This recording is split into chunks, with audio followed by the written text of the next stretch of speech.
Hello, welcome everybody. Thank you so much for joining us. Thank you for coming out despite all the rain.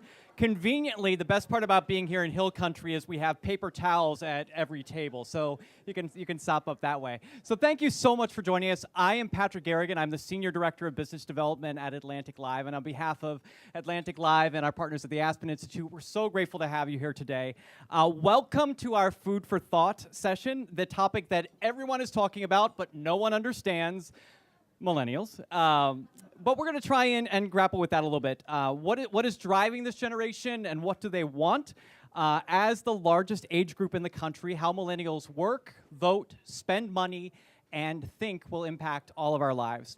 We'll be taking questions towards the end of the session, but at this time I kindly ask everyone to silence their cell phones, but please keep them out, and make sure you're following along on our Twitter conversation using the hashtag #IdeasForum. Again, hashtag #IdeasForum. They're on Twitter. Without further ado, then, our panel for today. We are so excited to have these folks with us. First up, we have Natalie Moss, who is the founder and director of Millennial Week. This is an event series for millennials and millennial leaders and innovators. So if we could welcome her out to the stage. Welcome. And we are very pleased to be joined by Brad Jenkins. Brad is the executive producer and managing director of Funny or Die DC. So welcome, Brad. And our last guest, Neha Gandhi. She is the Senior Vice President for Content Strategy and Innovation at Refinery 29. Yes, the popular media site focused on young women. And last, but in no way least, my colleague here to lead the conversation, Atlantic Senior Editor, Derek Thompson.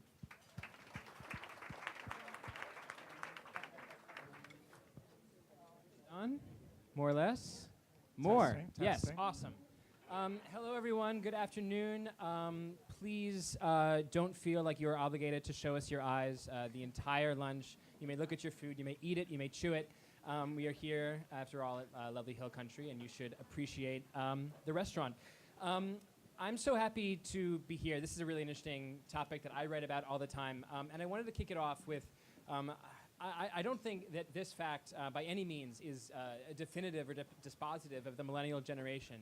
But one of the trends that I find really interesting in sort of generational politics and generational culture right now is the intersection, the fusing of the cultural and the political. That it feels like increasingly the cultural is political and the political is cultural. I say that not only because there is a reality TV star running for president of a major party in the United States, but also because I've also noticed in my conversations about movies and music and art that increasingly the quality of the art is often mediated through a conversation about politics. Is that TV show is good because it gives a good message about men and women. That movie is bad because it is politically incorrect. And this intersection of the political and the cultural is something that I think everybody on this stage has thought about, and so I'm really interested to get into that. Last bit of sort of placekeeping notes, we're going to have about 15 minutes left over for Q&A. So if you come up with a question, just think of it, and with about 15 minutes left, we will come straight to you, the audience. Brad, I wanted to start with you. And I was reading an article, an interview at Vulture with Norm Macdonald, the comedian from SNL and several movies and famous in his own right.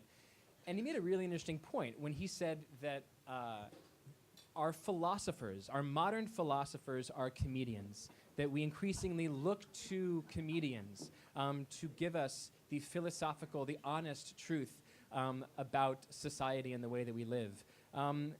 As someone coming from Funny or Die, how do you feel about that characterization? And do you think that you have a little bit of, the comedians have an outsized responsibility now to be real-keeping with their audiences?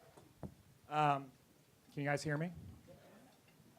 That's a great question. I think you should ask that question when my mother-in-law is in the room, so she's not embarrassed by the fact that I work at a comedy company.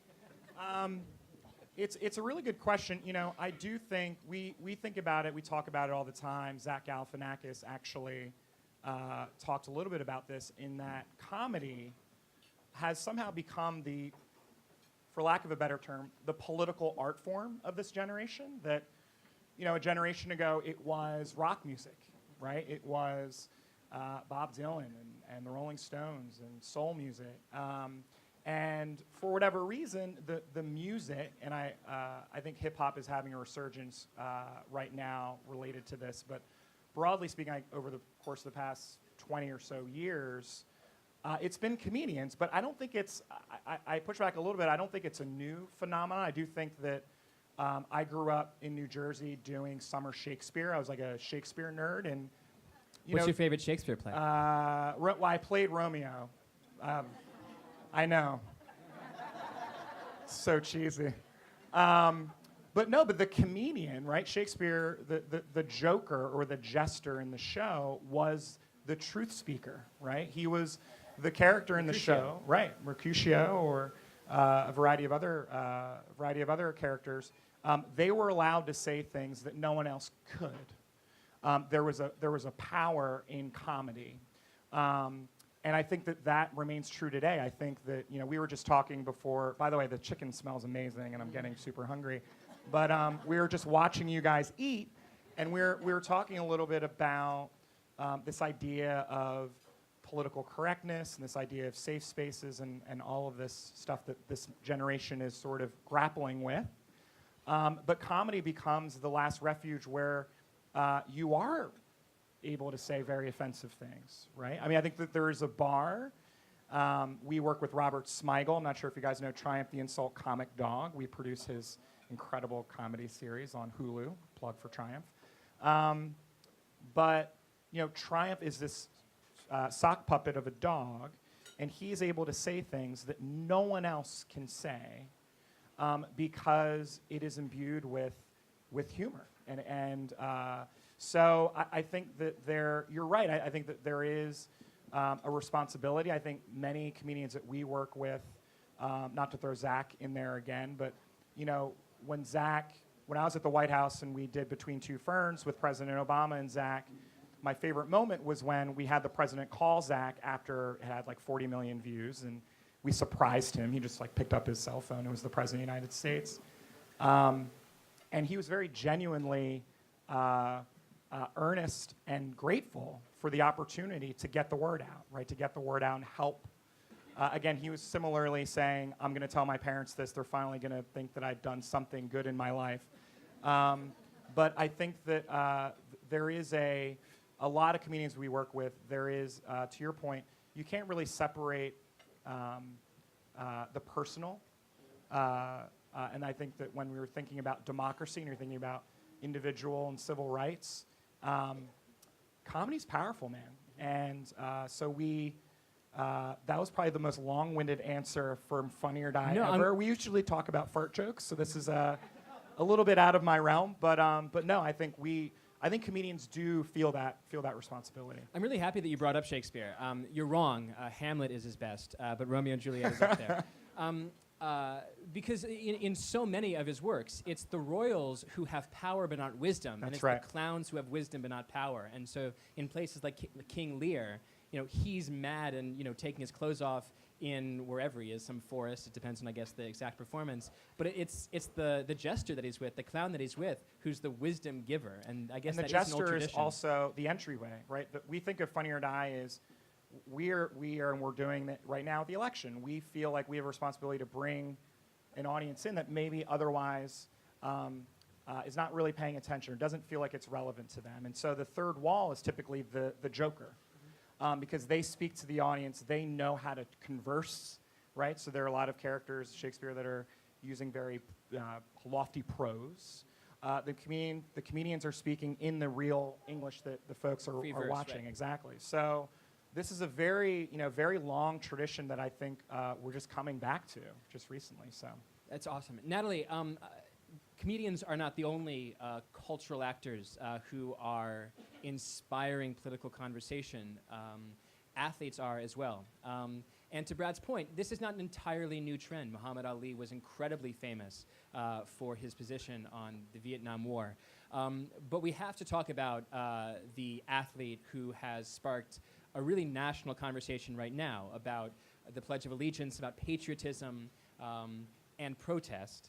How do you see the perception of Colin Kaepernick, quarterback for the San Francisco 49ers who kneels during, or sits during the national anthem, sometimes kneels.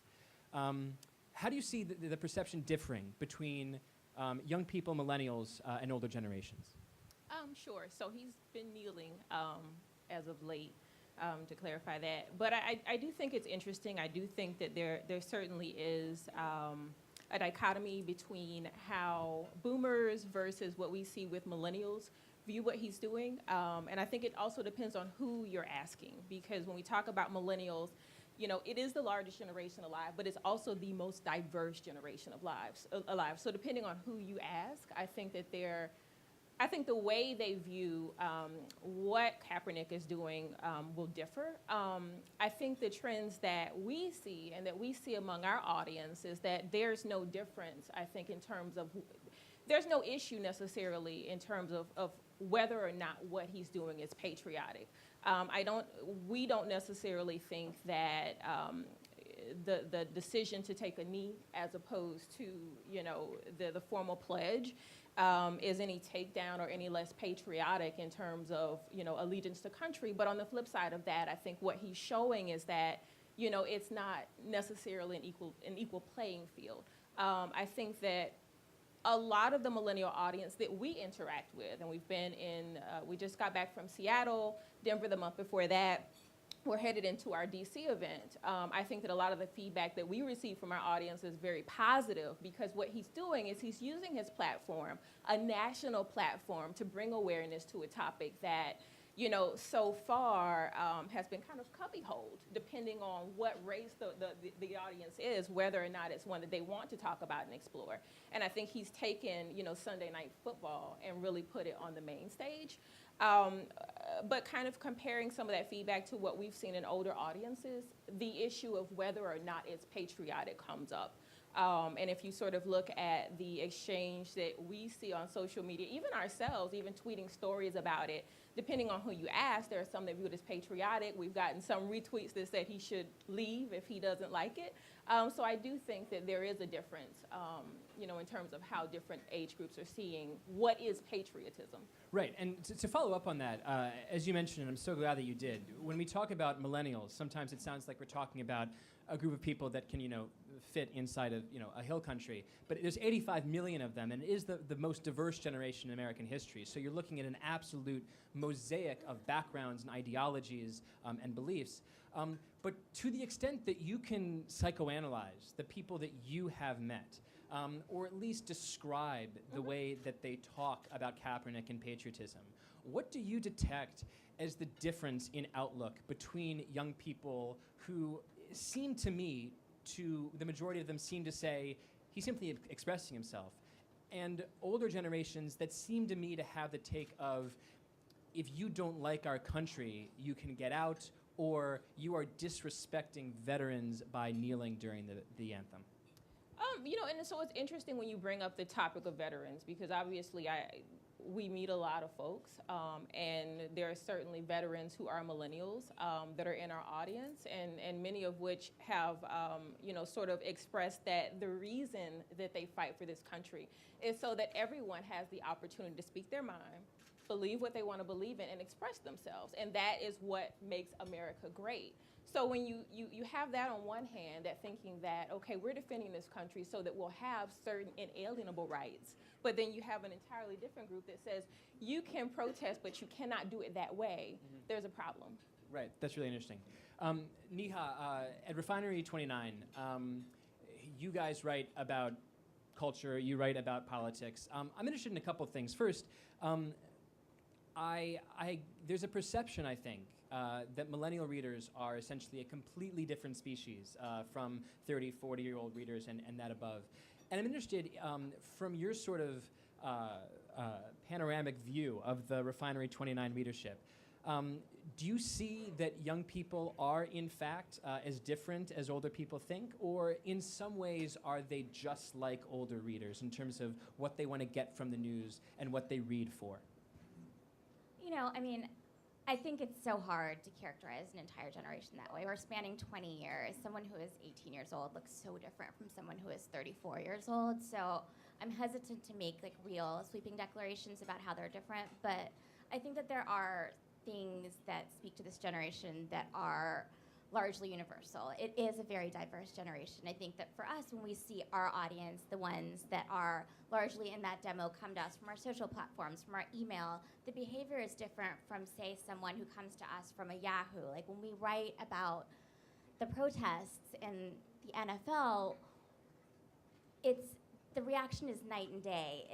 There is like a very clear conversation about protest and you're right, and of course you should be able to have those conversations, and then there's nuance inside that conversation when you're speaking to our audience. When you see people come over from Yahoo, they're there to be angry, they're there to have a very one-dimensional conversation, and I think to me the thing that's most inspiring is there's just more nuance and discourse inside of the audience that we have built. It's interesting. So can you give us a sense of what type of article?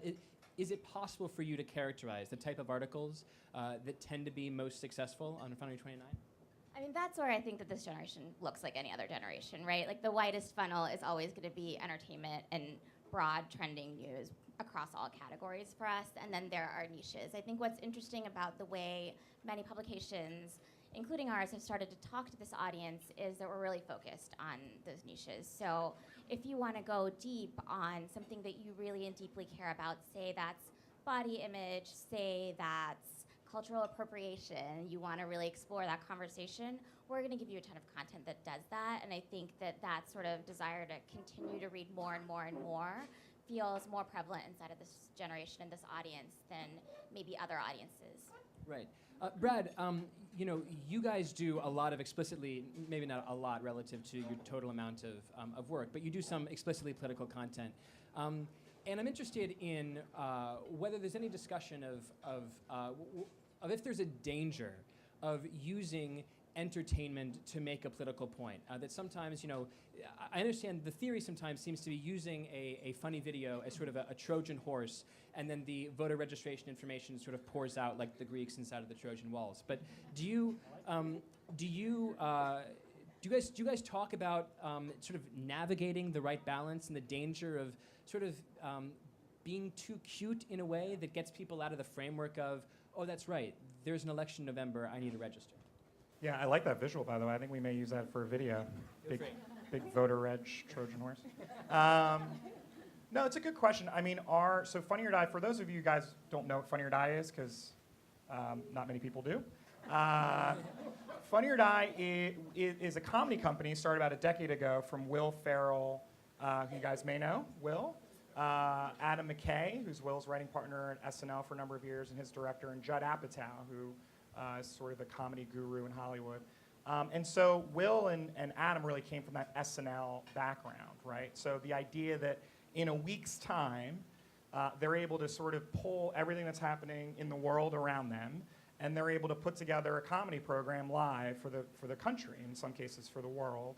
And as I think we all remember, SNL is sort of known for their political work, right? Which is to say that, at least for me, I think Tina Fey, Sarah Palin may go down as perhaps the most iconic comedy portrayal in history.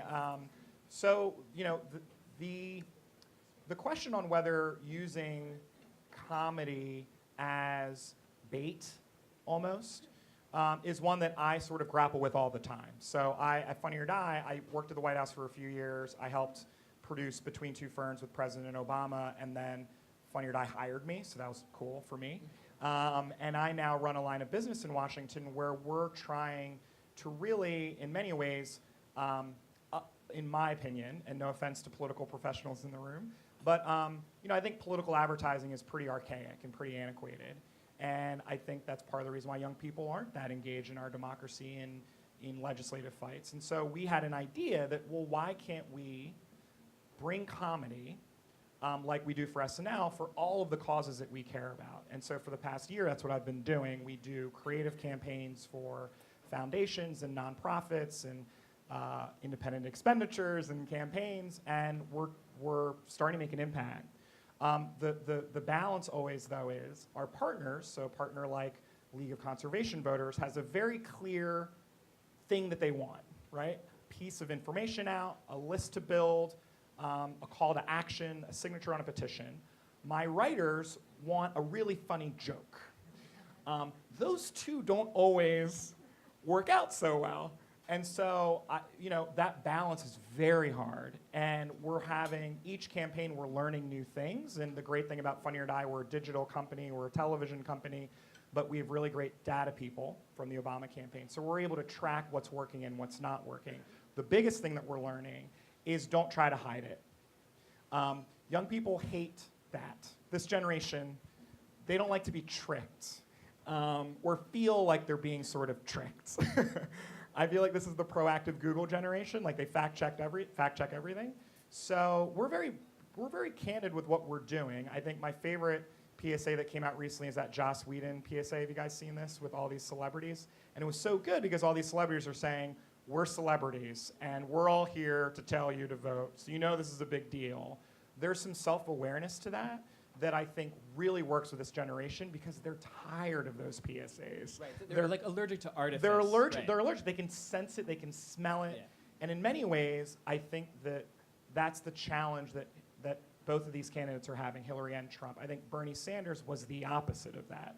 Bernie Sanders was the least slickly produced candidate perhaps in history, and that resonated with young people. Yeah. Young people really felt like this is a real person. This is a real person that has foibles and has dandruff and his hair is crazy, but he's a real living person, a human person, and that was engaging and interesting. And I think what Funny or Die, we just did this great video with Hillary Clinton, Between Two Ferns. If you haven't seen it, you may be the only ones. It has 50 million views.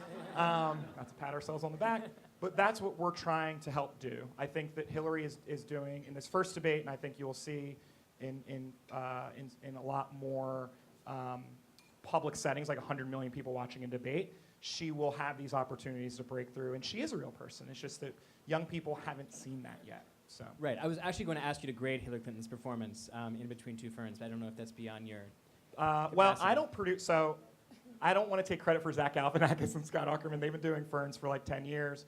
But she was actually a lot more spontaneous than the president was. The president also had very limited time, so he kind of went in and out. But Hillary was hilarious. She was hilarious. She was self-deprecating. She was humble. She was earnest.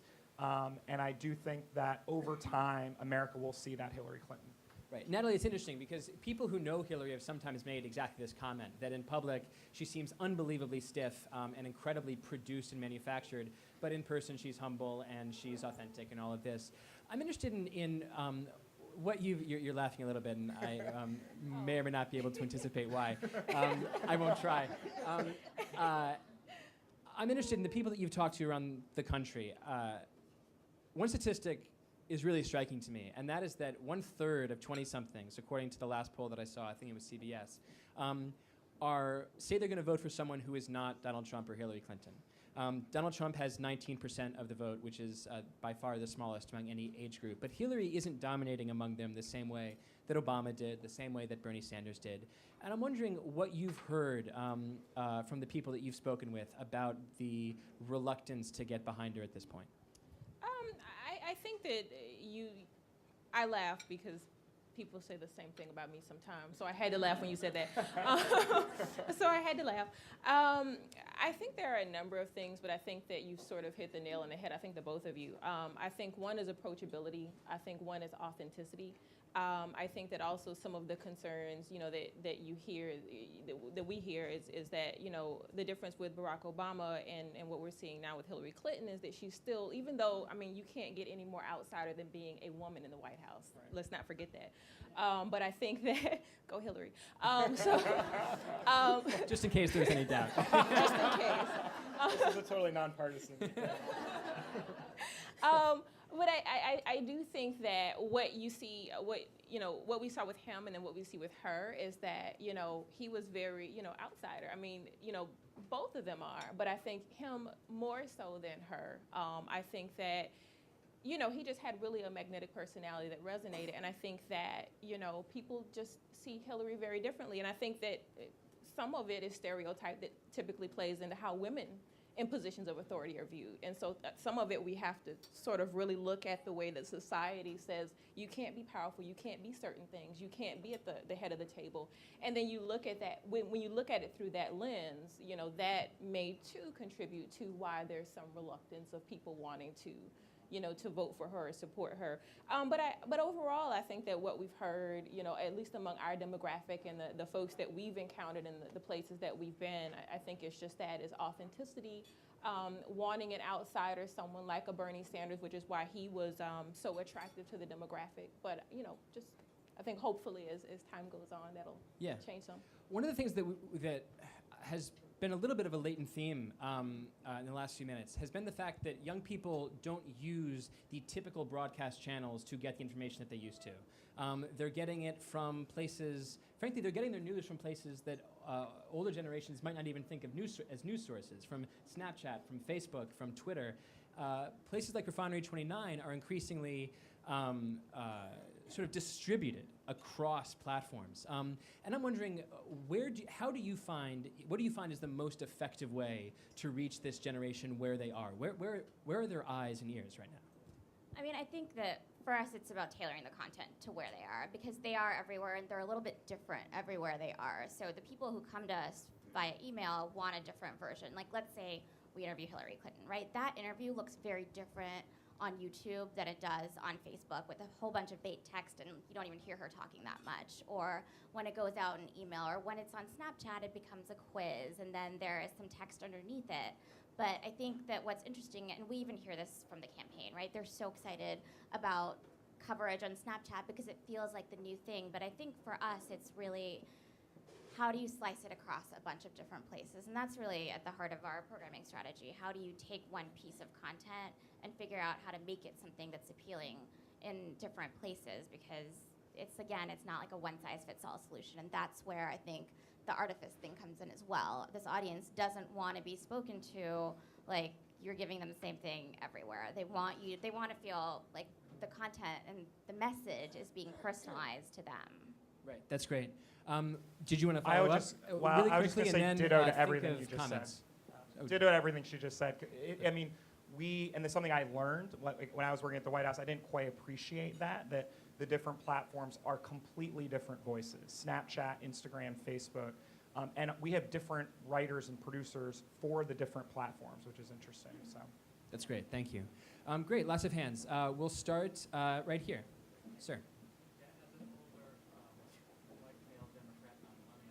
I guess the question I have is, things like dandruff and I can repeat the. hair and being an outsider to me are. I'll repeat the question. So To me, are the superficials. It's like, sure. To me, it's like, when do you go deeper? I mean, I guess as a frustrating for me, it's a suggestion by a lot of millennials that I've heard that, for example, she's not progressive, but yet a lot of the rights that millennials enjoy today are because of progressives like Hillary Clinton, who spent her entire career fighting for equality, for equal rights, for women, for people of color. So it's like, when do you go into the deeper content? I feel like she's being judged on superficial. She was just interviewed the other day why she's not liked, and she said, as a woman, I've had to learn to close myself off. Yeah. And she said, and sometimes I wall myself off because I had to in order to be where I am today. And I think young people who haven't lived their lives that far yet don't understand that. yeah, that's great. In case people didn't get the beginning of the question really gets to the issue of is the impulse to give people the authentic, the real, overshadowing perhaps some of the more significant material differences in policy, and how do you sort of bring those out? Yeah, and it's a great point. I mean, I will qualify, because I think that Bernie Sanders supporters will want to choke me. They're like, we don't like Bernie just because he has dandruff, Brad. Like, that's not. But you bring up a very good point. I mean, I do think that, look, the Bernie was running, Hillary was running against Bernie Sanders, right? And she lost the youth vote by wide margins. But I went to some of those Bernie Sanders rallies. I mean, this is a guy up there talking for an hour straight, and it's all economic policy, right? And these kids are enraptured with every line, right? They were there to hear policy, to be honest. I think that in comparison to Hillary, he was to her left. I think that you're exactly right. I think that the spectacle that was that debate this week, from what we've seen, from what young people have seen, it's very clear what the choices are, right? It's very clear, although, these polls, I think, are, in my opinion, I think that these polls are going to change very quickly. I think that a lot of those numbers are young people just doing their sniff test. This is in many ways, a lot of first-time voters, this is their first time hearing Hillary Clinton, right? They weren't even eligible voters in 2008. So the one thing I will say about millennials is, and I found this to be true time and time again, is that they're actually not, on politics, they're actually not superficial. I think because they are a generation that Googles everything, fact checks everything. They're on Reddit and on these forums, and they're digging into what's real and what's not. And I think when it comes down to a choice between these candidates, I do think that they will gravitate towards, to your point, this is a candidate who's been fighting for the vast majority of millennials' issues.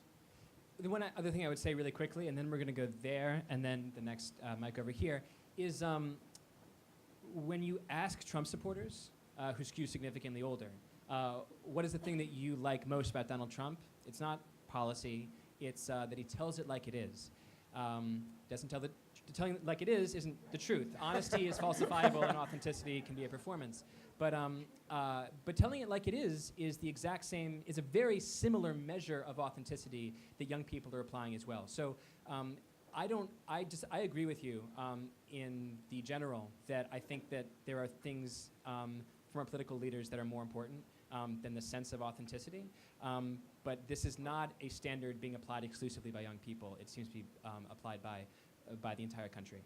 Right over there, and then right here. I'm Jonathan Taplin. I'm the director of the Annenberg Innovation Lab at the University of Southern California. Having taught millennials for the last 12 years, I think they have a very short sense of history and don't really even remember the 2000 election.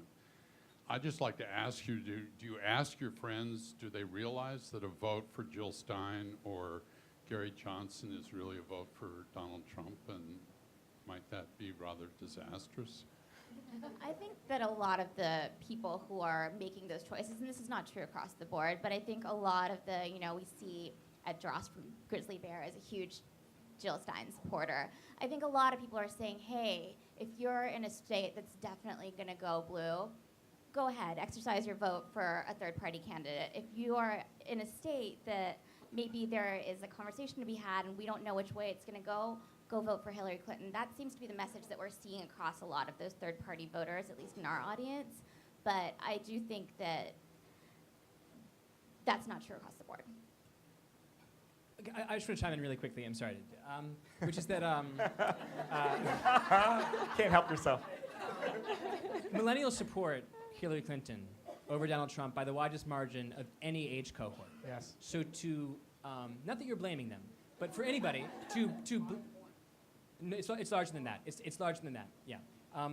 He only gets 19%, and I think she gets I believe she gets in the 30s and 40s. Yeah. She's up by like 20, at least 20. Yeah, right. So yeah, I think it's in the 50% or 20. Anyway, the point is that millennials support Hillary Clinton over Donald Trump by the widest margin of any age cohort in the country. If the voting age was exclusively 18 to 29, Hillary Clinton would win in a historic landslide. The reason that Donald Trump is competitive is because of everybody over the age of 29.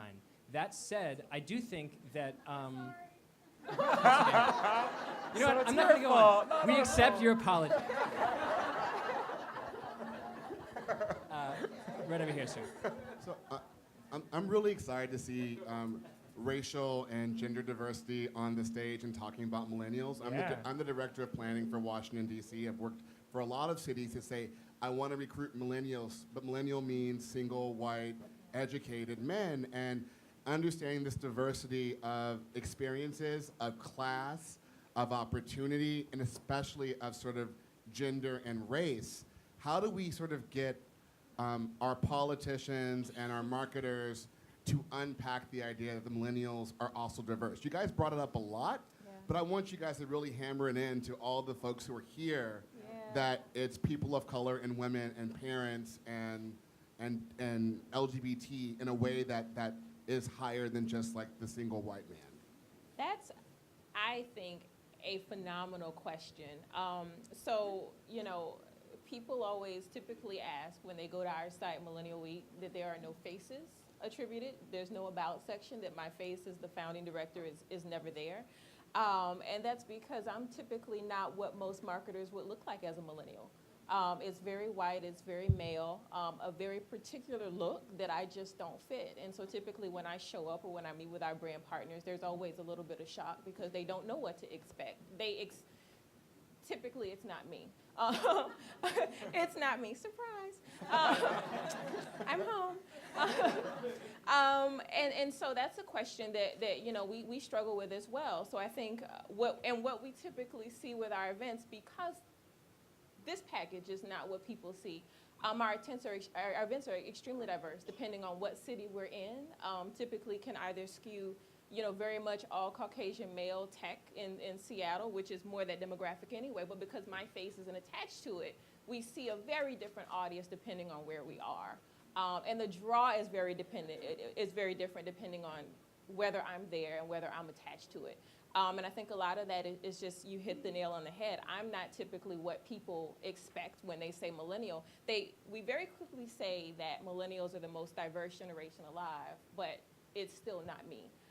And so I think it's a very important issue that you raise. And when we talk about diversity, it's not just racial, like you said. I mean, when you talk about civil rights, I think what millennials see as civil rights issues are not just black and white anymore. It's female, it's LGBTQ issues, it's immigration, it's a lot of different things. And so I think millennials are starting to see things through a different lens, but the decision makers a lot of times in these companies are not millennials. And so I think the issue is getting them to see us in a different way. And props to Washington Ideas Forum for putting together this very diverse panel. Because I think you're right.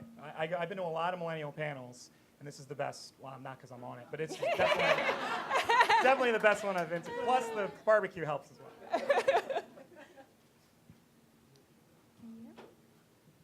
Hello? Yes.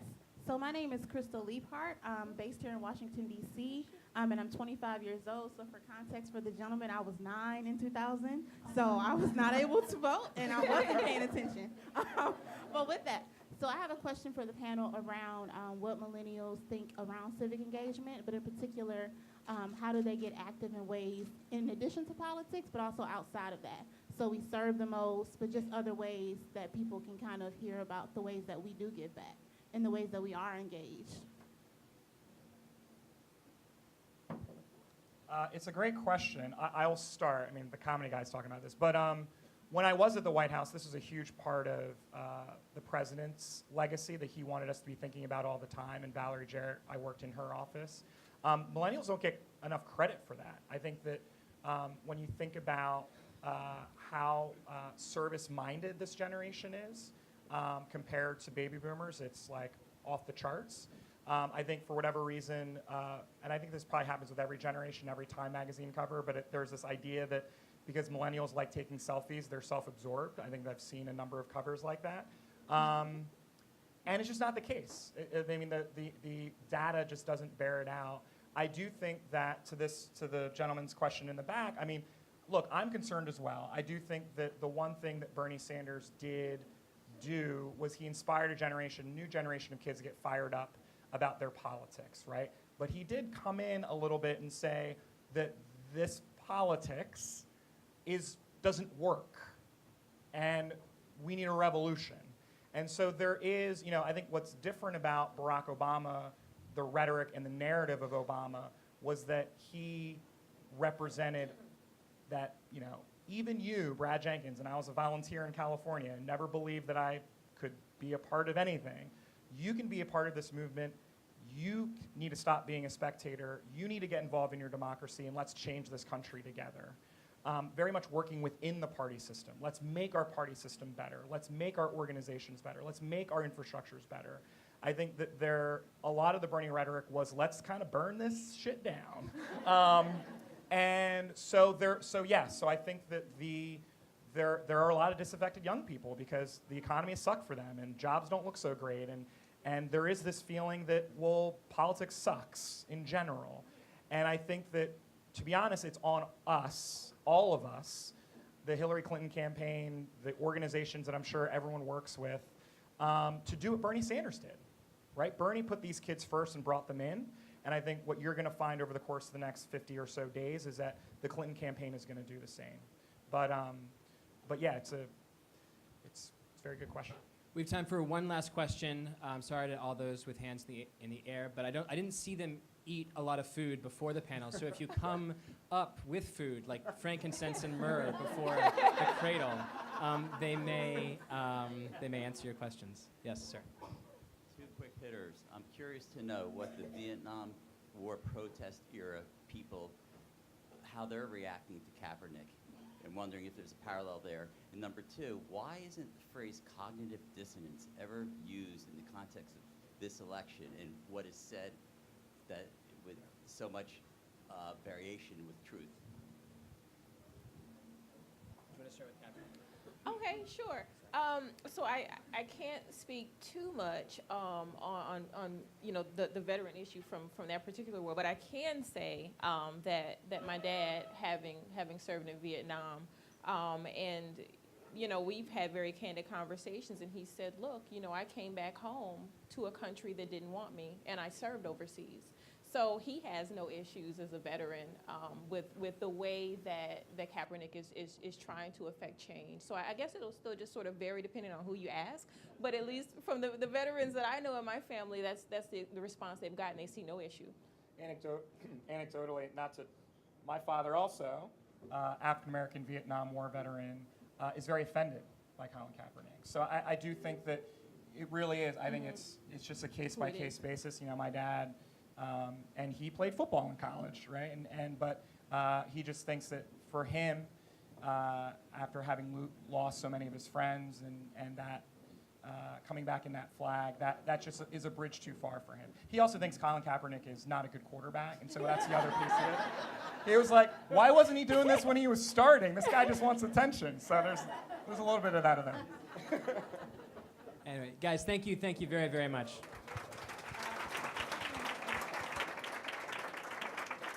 And thank you, Derek, and thank you again to all of our panelists. Let's give them one more round of applause, please. Thank you guys so much. At this time, we're going to have everybody make their way back to the Harmon Center. At 2 p.m. sharp, we'll be welcoming CIA Director Brennan in conversation with the Atlantic's very own Jeffrey Goldberg, which is going to be tremendous. Do not miss that. And don't forget, beyond the day, we also have evening programming. There'll be a cocktail reception at 5:45, followed by a screening of Focus Film's soon-to-be released film, Loving. So that's a first look before that's in theaters. So please come by for that. Thank you so much, and please enjoy the rest of your afternoon.